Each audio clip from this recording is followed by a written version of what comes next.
Elsewhere tonight, a leaked email has revealed that the RAF's head of recruitment refused to follow an order to prioritise women and ethnic minority candidates over white men because she believed that it was unlawful.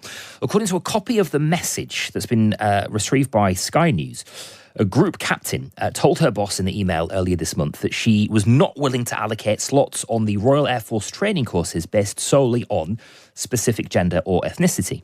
In a statement today, the RAF insisted that recruitment hadn't been paused, but it said that it was doing everything that it could to increase recruitment for underrepresented groups. Well, Heather Scales is the Managing Director of Heartbeat HR and joins us on Times Radio tonight. Heather, hello, good evening. Good evening to you. This is an issue about positive discrimination, isn't it, Heather? What does the law say on that practice?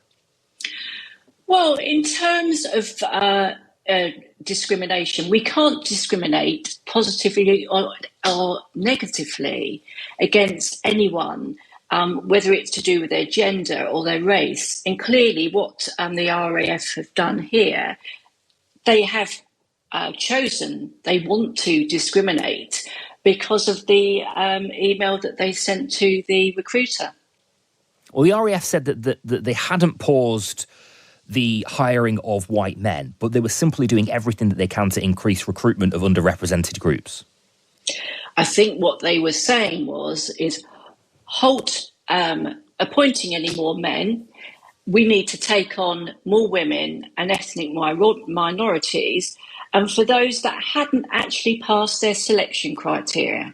So what they're doing is, in actual fact, they're making a mockery of their recruitment process, because when you have a selection criteria, that selection criteria is for all. So they've discriminated against those individuals that have passed their selection criteria, who are able to take on those roles. They're lowering the standard, which isn't right. And it's not the way to do these things. You know, we all want a diverse workforce, but we've got to get to the grassroots and understand why aren't more women or individuals from their ethnic minorities applying for these roles. And if they are, okay, why aren't they passing certain selection processes, certain selection criteria? Sure. And look, it's a delicate issue, this, isn't it? But ultimately, it's about ensuring that access to opportunities for those often underrepresented in roles like this are available. And lots of companies, in fact, most organisations, set diversity targets, don't they? How do companies generally walk that line? Again, it's about having the right processes in place, the right recruitment processes. What we have to do as we in companies is constantly check our diversity and look to understand why certain areas of the community may not be applying for our roles. So it's back to my original point. We have to get back to the grassroots to understand why there aren't those people applying, and if they are applying, why is it that they're not passing that criteria? We can't fudge it. We've got to be fair and open, and not discriminate against anybody. Okay.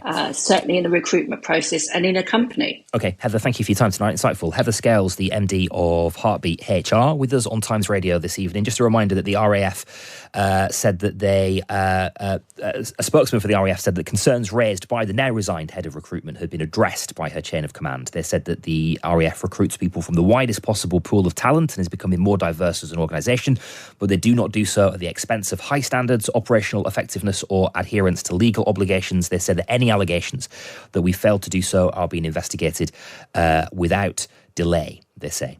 Don't miss this time tomorrow. We'll be knee-deep, won't we, in another leadership hustings. We'll be broadcasting live our 2-hour hustings featuring the two people who are battling to become your next Prime Minister. You can hear from Liz Truss and Rishi Sunak as they attempt to persuade an audience of over 1,000 Conservative Party members in Birmingham to vote for them. Our very own John Pienaar will be hosting the event, asking in-depth searching questions of both candidates and moderating the debate as well. We'll have Carol Walker afterwards as well, presenting all of the build-up in Drive first, and then the reaction immediately afterwards. We'll do it that way around. It usually works best. And that's Times Radio's hustings tomorrow, live on Times Radio from 7 o'clock, build-up from 4. I'll be with you as well from 10 p.m, and we'll do a deeper dive, a dissection of everything you've heard from Liz Truss